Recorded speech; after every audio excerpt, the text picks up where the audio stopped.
All exam tracker में आपका स्वागत है। आज हम प्राइम नंबर्स यानी अभाज्य संख्या के बारे में सीखने जा रहे हैं। प्राइम नंबर्स किसे कहते हैं?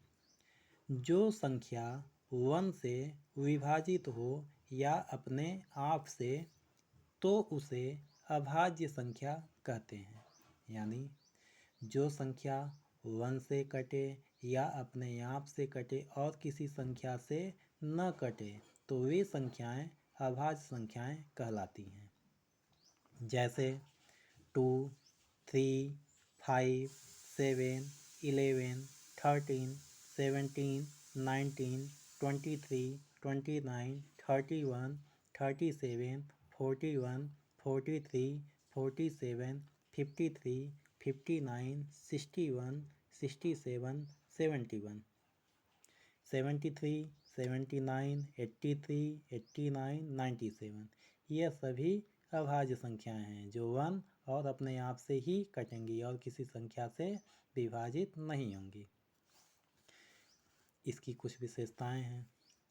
1 और 100 के बीच कुल अभाज्य संख्याओं की संख्या कितनी होती है? तो 25।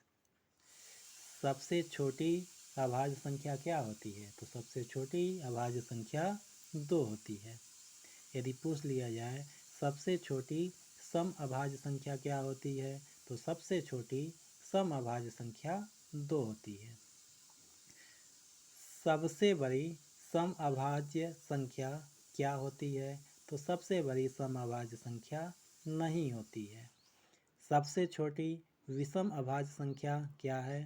तो सबसे छोटी विषम अभाज्य संख्या 3 होती है।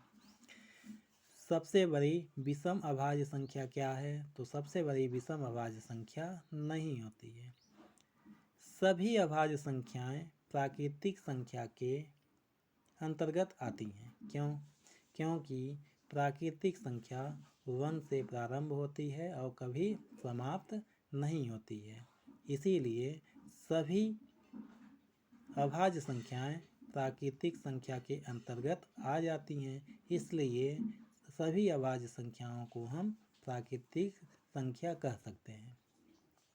एक विशेषता इसकी, दो एक ऐसी सम संख्या है जो अभाज्य संख्या है।